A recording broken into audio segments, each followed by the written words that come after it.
Hello everyone, আসসালামু আলাইকুম। কেমন আছো তোমরা সবাই? আশা করি অনেক ভালো আছো। চলে এলাম আরেকটি নতুন ভিডিও নিয়ে। আজকে আমরা হিসাব বিজ্ঞান দ্বিতীয় পত্রের কুমিল্লা বোর্ড 2024 সালের সর্বশেষ আর্থিক বিবরণীর প্রশ্ন সলভ করব। তো চলো শুরু করি।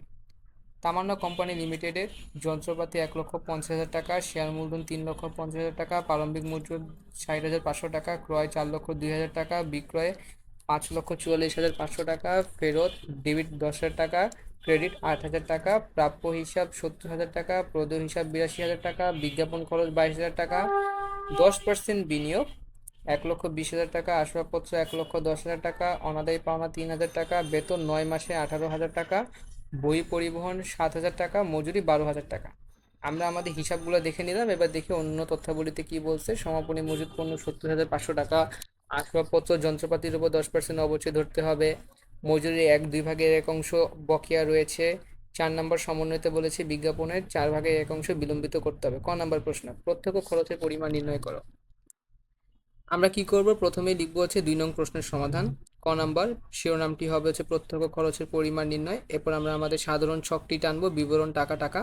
শুরুতে নিয়ে আসবো প্রারম্ভিক মজুত পণ্য রেওয়া মিল থেকে 60,500 টাকা। এরপর আমরা আনবো হচ্ছে ক্রয়। ক্রয় আমাদের রেওয়া মিলে দেওয়া ছিল, ফেরতও দেওয়া ছিল, কিন্তু ফেরতের ক্ষেত্রে কিন্তু 2,000 টাকার অঙ্ক দেওয়া ছিল, একটা 10,000, 8,000। একটা জিনিস আমরা মনে রাখবো, ক্রয় যদি ডেবিট হয়, ফেরত কিন্তু ক্রেডিট হবে।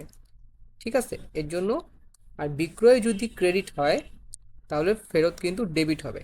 তো সেই ক্ষেত্রে আমাদের হিসাবে ক্রয় হচ্ছে ডেবিট, তার ক্রয় ফেরত কী হবে, ক্রেডিট হবে। তো ফেরতের ক্রেডিট পাশে 8,000 টাকা লেখা ছিল, এটা আমরা নিয়ে আসলাম ক্রয় ফেরত।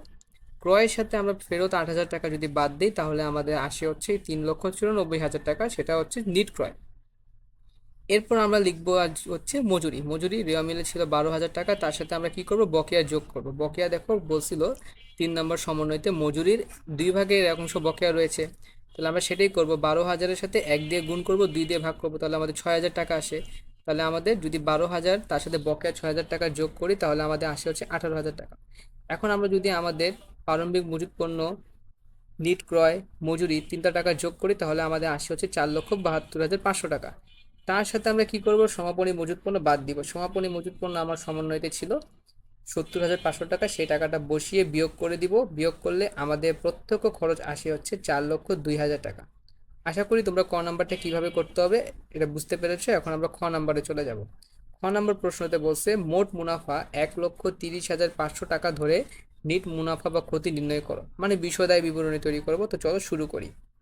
প্রথমে আমরা লিখবো হচ্ছে খ নাম্বার, তামান্না কোম্পানি লিমিটেড প্রতিষ্ঠানের নাম, বিশদায় বিবরণী যেটা আমরা তৈরি করব। তারপর লিখবো 2023 সালের 31 ডিসেম্বর সমাপ্ত বছরের জন্য। এরপর আমরা আমাদের সাধারণ ছকটি টানবো, বিবরণ টাকার ঘর 3টা টানবো। শুরুতে আমরা কিন্তু মোট লাভ নিয়ে আসবো, যেটা আমাদের প্রশ্নতে দেওয়া ছিল। তাহলে দেখো, আমরা লিখছি মোট লাভ প্রশ্নের প্রদত্ত 1,30,500 টাকা, এটা আমাদের প্রশ্নতে দেওয়া ছিল, এই জন্য নিয়ে আসলাম। এরপর শিরোনাম হবে হচ্ছে পরিচালন ব্যয়। পরিচালন ব্যয় হচ্ছে আমাদের হচ্ছে রেওয়া মিল থেকে নিয়ে আসবো। তাহলে দেখো, আমাদের রেওয়া মিলে পরিচালন ব্যয়টা শুরুতে ছিল হচ্ছে বিজ্ঞাপন খরচ 22,000 টাকা। বিজ্ঞাপন খরচ 22,000 টাকা লিখবো। এরপর কিন্তু আমাদের একটা সমন্বিত বলে দেওয়া ছিল যে বিজ্ঞাপন খরচ 4/1 অংশ বিলম্বিত করতে হবে। তাহলে আমরা রেওয়া মিল থেকে খরচ আনছি 22,000 টাকা, তার সাথে আমরা কি করবো, বিলম্বিত বাদ দিব। তো বিলম্বিত বলে দিছে যে আমাদের 1 দিয়ে গুণ করবো, 4 দিয়ে ভাগ করবো। তো 22,000 টাকা বিজ্ঞাপন, তার সাথে 1 দিয়ে গুণ করলাম, 4 দিয়ে ভাগ করলাম, তাহলে আমাদের আসে হচ্ছে 5,500 টাকা। বিজ্ঞাপন খরচের সাথে বিলম্বিত বাদ দিলে আমরা পাই কত, 16,500 টাকা। এরপর আমরা করব কি, আরেকটা খরচ নিয়ে আসবো, সেটা হচ্ছে অনাদায়ী পাওনা। এটা আমাদের রেওয়া মিলে দেওয়া ছিল, ডেবিট পাশে 3,000 টাকা নিয়ে আসলাম। এরপর দেখো আমাদের বলছে বেতন 9 মাসের 18,000 টাকা। এটার অর্থ কি? এটার অর্থ হচ্ছে আমাদের রেওয়া মিলে 9 মাসের বেতন দেওয়া হয়েছে 8,000 টাকা। আমরা আর্থিক অবস্থার বিবরণী তৈরি করি 12 মাসের জন্য, অথবা অর্থাৎ 1 বছরের জন্য। এর মধ্যে 9 মাসের টাকা কিন্তু দেওয়া হয়েছে। তাহলে কত মাসের দেওয়া হয়নি? 3 মাসের দেওয়া হয়নি। তো যে 3 মাসের দেওয়া হয়নি সেটা আমাদের কিন্তু বকেয়া, সেটা আমাদেরকে বের করতে হবে। তো দেখো এখন আমরা কিভাবে বের করব। প্রথমে আমরা বেতন হচ্ছে রেওয়া মিল থেকে যে 18,000 টাকা পেয়েছি সেটা লিখে ফেলবো। এরপর তার সাথে আমরা কি করবো, বকেয়া যোগ করবো। তো বকেয়া কিভাবে যোগ করতে হয়, 18,000 টাকার সাথে 3 মাসের টাকা আমরা যেহেতু দেই নেই, সেটা আমরা গুণ করব। আর যে পরিমাণ টাকা আমার রেওয়া মিলে দেওয়া ছিল সেটা আমরা ভাগ করব, মানে 9 মাসটা ভাগ করব। তাহলে আমাদের আসে হচ্ছে 6,000 টাকা। তাহলে আমাদের মোট বেতন যোগ করলে আসে হচ্ছে 24,000 টাকা। এরপর দেখো আমাদের হচ্ছে পরিচালন ব্যয়তে আছে বহি পরিবহন 7,000 টাকা, সেটা আমরা নিয়ে আসলাম। এরপরে দেখো আমরা কি নিয়ে আসবো, অবচয়। অবচয়ের ক্ষেত্রে আমাদের সমন্বয়তে বলে দেওয়া ছিল আসবাব 2 নম্বরে আসবাবপত্র ও যন্ত্রপাতির উপর 10% ধরবো বা 10% অবশ্যই ধরতে হবে। তাহলে আমরা রেওয়া মিলে আসবাবপত্র যন্ত্রপাতি খুঁজবো। তাহলে আমাদের রেওয়া মিলে আসবাবপত্র ছিল 1,10,000 টাকা। তবে এখানে অবশ্যই শিরোনাম দিয়ে লিখবো আসবাবপত্র 1,10,000 টাকা, 10% হচ্ছে 11,000 টাকা।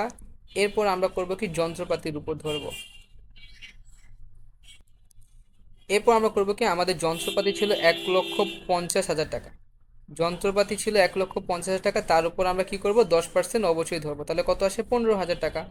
দুইটা অবশ্যই যোগ করলে আমাদের দাঁড়ায় হচ্ছে 26,000 টাকা। ঠিক আছে, এখন যদি আমরা আমাদের পরিচালন যত ব্যয়গুলো পেয়েছি সেগুলো যদি যোগ করি, যোগ করলে আমাদের পরিচালন ব্যয় দাঁড়ায় হচ্ছে 76,500 টাকা।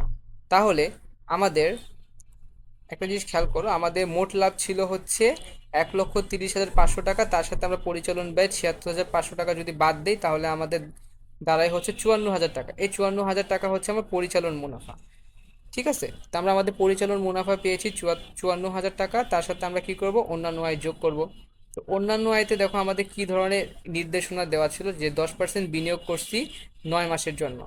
তাহলে এখন দেখো আমরা কি অঙ্কটা কিভাবে করব, সেটা হচ্ছে বিনিয়োগের সুদ লিখব। 1,20,000 টাকা 10% বের করব, তার সাথে আমরা কি করব 4 দিয়ে গুণ করব, 12 দিয়ে ভাগ করবো, মানে আমরা 4 মাসের সুদ বের করব। ঠিক আছে, আমরা যেহেতু মানে সেপ্টেম্বর মাস বা নবমতম মাসে বিনিয়োগ করছি, তাহলে আমরা কি করব 9 থেকে 12 কত মাসের সুদ ধার্য করব, 4 মাসের সুদ ধার্য করব। যখন 4 দিয়ে গুণ করব, 12 দিয়ে ভাগ করব, তাহলে আমাদের বিনিয়োগের সুদ দাঁড়ায় হচ্ছে 4,000 টাকা। তাহলে আমাদের পরিচালন মুনাফা ছিল 54,000, অন্যান্য আয় হচ্ছে 4,000, তাহলে আমাদের নিট মুনাফা কত দাঁড়াইলো 58,000 টাকা। ঠিক আছে, তো আশা করি আমরা খ নাম্বার যে নিট মুনাফা সেটা তোমরা বুঝতে পেরেছো। চলো আমরা গ নাম্বারে চলে যাই। গ নাম্বার প্রশ্নতে বলছে বছর শেষে মোট সম্পত্তির পরিমাণ নির্ণয় করো। মোট সম্পত্তির পরিমাণ নির্ণয় করতে বলতে আমাদের আর্থিক অবস্থার বিবরণী তৈরি করতে হবে। তো চলো দেখি, প্রথমে আমরা কি করব, গ নাম্বার লিখে তামান্না কোম্পানি লিমিটেড প্রতিষ্ঠানের নাম, যেহেতু শুধু সম্পত্তির পাশ বের করতে হবে সেক্ষেত্রে আমরা আর্থিক অবস্থার বিবরণী আংশিক লিখব।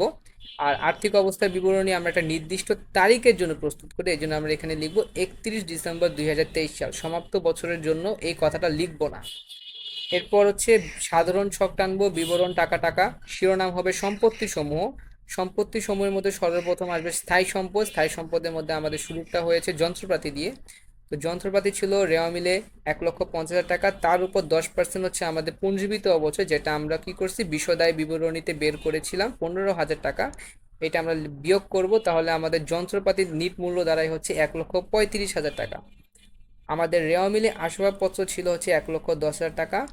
এটার উপর আমরা কি করছি বিশদায় বিবরণীতে অবচয় বের করেছি 11,000 টাকা, সেই টাকাটা আমরা নিয়ে এসে বিয়োগ করব পুঞ্জীবিত অবচয় শিরোনাম দিয়ে, তাহলে আমাদের দাঁড়ায় হচ্ছে 99,000 টাকা। তাহলে আমরা যদি আমাদের দুইটা স্থায়ী সম্পদের টাকা যোগ করি তাহলে আমাদের মোট স্থায়ী সম্পদ দাঁড়ায় হচ্ছে 2,34,000 টাকা। এর সাথে আমাদের আরেকটা সম্পদ হচ্ছে দীর্ঘমেয়াদী বিনিয়োগ।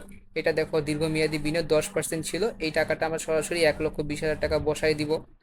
এরপর আমরা নিয়ে আসবো চলতি সম্পদ। চলতি সম্পদে আমাদের ছিল প্রাপ্য হিসাব, রেওয়া মিল থেকে 70,000 টাকা নিয়ে আসলাম। বিনিয়োগে অনাদায়ী সুদ, এটা আমরা কি করব রেওয়া মিলের থেকে হচ্ছে বিশদায় বিবরণী তৈরি করার সময় পেয়েছিলাম 4,000 টাকা নিয়ে আসলাম। সমাপনী মজুদ, এখন আমরা সমাপনী মজুদ পণ্য সেটা হচ্ছে অন্যান্য তথ্যাবলী 70,500 টাকা, এটা আমরা নিয়ে আসলাম। এখন যদি আমরা আমাদের সব চলতি সম্পদ যোগ করি তাহলে আমাদের দাঁড়ায় হচ্ছে 1,44,500 টাকা। তাহলে আমাদের মোট চলতি সম্পদ হচ্ছে 1,44,500 টাকা, সেটা আমরা পেলাম। এরপর আমরা আমাদের সম্পদের সর্বশেষ যেটা হচ্ছে অলিক সম্পদ বের করব, এটা হচ্ছে আমাদের বিলম্বিত বিজ্ঞাপন। এটা কিন্তু আমরা হচ্ছে বের করেছিলাম, দেখো আমরা বিশদায় বিবরণীতে বিলম্বিত বিজ্ঞাপন 5,500 টাকা বের করেছিলাম, এই টাকাটাই আমরা কি করব সরাসরি বসিয়ে দিব। ঠিক আছে, এবার দেখো আমরা যদি আমাদের মোট স্থায়ী সম্পদ, দীর্ঘমেয়াদী বিনিয়োগ, চলতি সম্পদ, মোট অলিক সম্পদ, এই চারটা সম্পদ যদি যোগ করি তাহলে আমাদের মোট সম্পত্তি দাঁড়ায় হচ্ছে 5,04,000 টাকা। তাহলে আমরা আমাদের কুমিল্লা বোর্ড 2024 সালের আর্থিক বিবরণী সর্বশেষ অঙ্কটি সমাধান করে ফেলেছি। তো আশা করি তোমরা এই অঙ্কটি বুঝতে পেরেছো। এরকম ভিডিও নিয়মিত পেতে তোমরা আমাদের ফেসবুক পেজকে ফলো করো, আমার চ্যানেলকে সাবস্ক্রাইব করে পাশে থাকো। তো দেখা হচ্ছে আরেকটি অঙ্ক নিয়ে, যেখানে আমরা হচ্ছে নতুন আরেকটি বোর্ড, নতুন আরেকটি প্রশ্ন নিয়ে সমাধান নিয়ে আসবো। ততক্ষণ পর্যন্ত তোমরা সবাই ভালো থেকো, সুস্থ থেকো। আসসালামু আলাইকুম।